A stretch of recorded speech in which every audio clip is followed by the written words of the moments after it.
Today's video is all about the pizza crust. Stay tuned. You want the best of my heart, you just gotta see the good in me. 'Cause I could be the rain in your desert sky. So we are gonna make a pizza roll-up. I'm gonna be using this Pillsbury pizza roll that was recommended.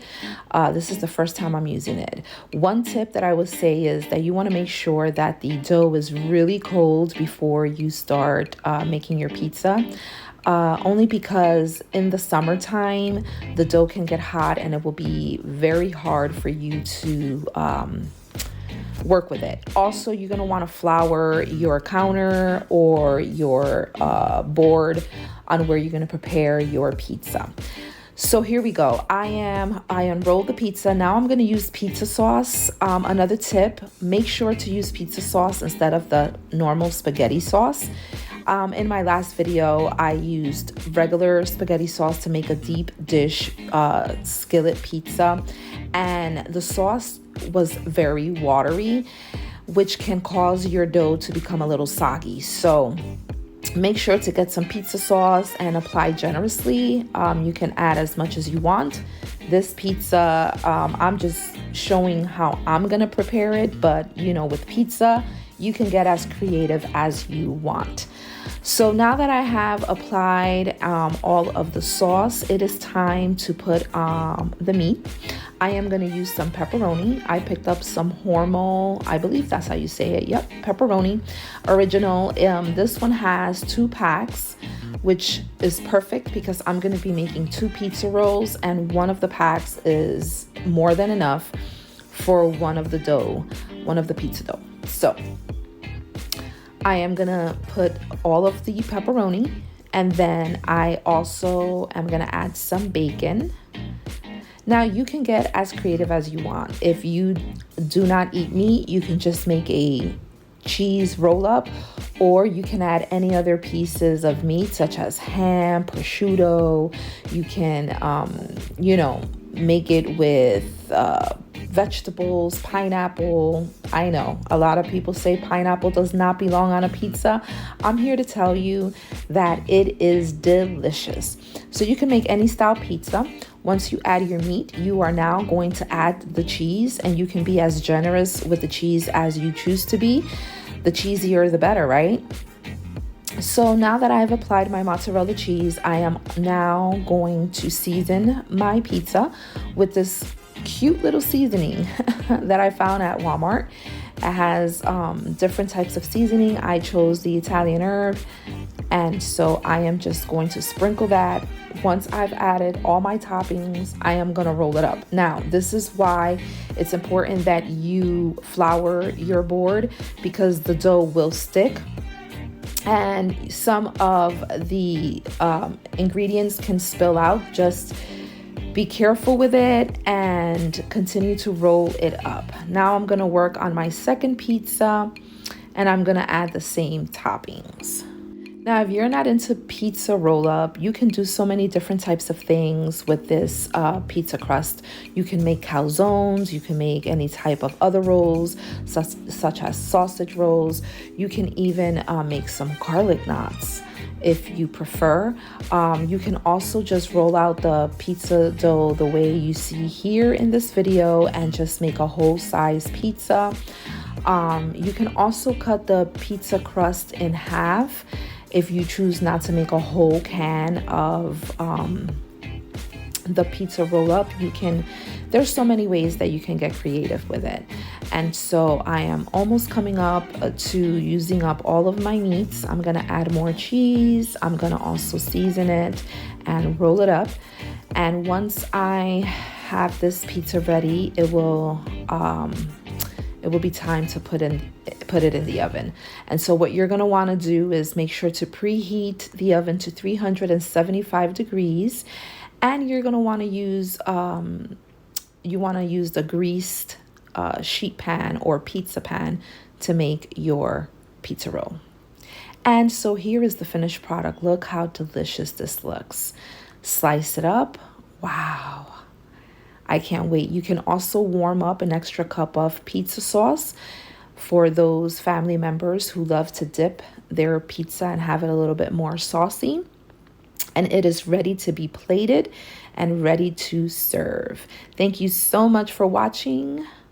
Let's see what we do next. Next up, we are going to make some garlic knots using the same pizza crust made by Pillsbury.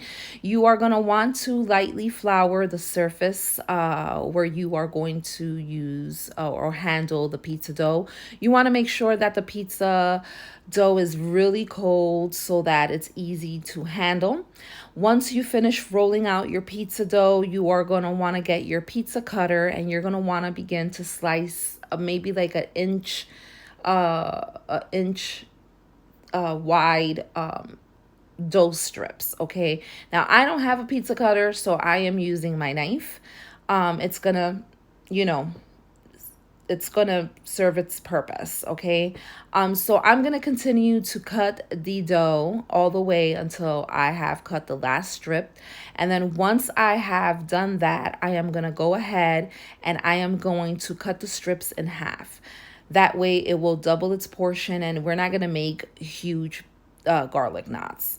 So you're gonna go ahead, slice up that dough, and then set it aside and begin to prepare your garlic knots. As you can see, it's really easy. You can make your garlic knots, any which way you want. If you already have a technique, go for it.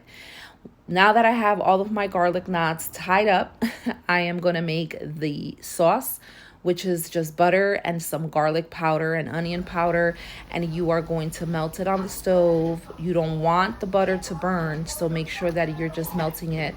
And then you're going to brush we gotta bring a new one, right? all of your garlic knots with the butter, as you can see here. So this was really easy to make, really quick. Garlic knots can be eaten alone or served on the side with a main dish, as I am going to do. So once I finish brushing all of my garlic knots, you are going to want to season them. And for the seasoning, I'm going to use this Italian herb, and I am just going to sprinkle it on top of all of the garlic knots. Okay, you want to make sure to preheat your oven to 375, and you're going to start to season your garlic knots once you brush them with the butter sauce. I'm using some Italian herbs. And then I am going to prepare my baking dish. I should have just transferred the knots onto the baking dish prior to adding the Italian herbs, but that's okay. So let's go ahead and show you how I am going to finish seasoning these garlic knots by first preparing my baking dish with some non-cook spray. I'm going to use Crisco butter flavored. And you're going to want to make sure you just spray the entire pan because you don't want the pizza crust to stick. And then you are going to transfer all of your knots from your board onto the actual baking dish. A quick tip, you can just tie the knots right onto the baking dish. This way you save on having to wash an extra dish. And so I'm going to just transfer the rest of these knots and finish up on seasoning them. All right, so now we're gonna add some Parmesan Romano cheese with no cellulose powder on them. This cheese, I love it, but you can also grate your own cheese if that's the way you want to choose to go. Again, this is something easy and simple that you are just trying to set dinner at the table. And so I am going to sprinkle cheese on all of the garlic knots, and once I'm done doing that, I'm going to pop them into the oven. I'm going to let them bake once again at 375 for about 20 minutes until the garlic knots have that golden look. Once they come out, you can toss a little bit more of that butter sauce over them. You can sprinkle a little bit more of that Parmesan Romano cheese. You can serve it on its own with some nice warm marinara sauce or pizza sauce. You can also add a little bit of red pepper flakes if you want a nice kick to it, but for the kiddos, I wouldn't use that. Or you can serve it up on the side of some spaghetti, like I'm gonna do for my family. Check it out. And there you have it, my friends. Look how good these garlic knots look. I can't wait to eat. I made some meat sauce on the side as well as some spaghetti number 8, if you would like to know. I added some cheese and some Italian herb, and I'm ready to serve it up. What do you think? Now, the third and final recipe I'm going to share with you is a pizza bread twist using the pizza crust. Lightly flour your work area. You're going to need your pizza seasonings. You're also going to need your pizza sauce and your cheese of choice. I'm using this 4-cheese blend, shredded cheese. Now we're going to open up the pizza dough and place it on our work area.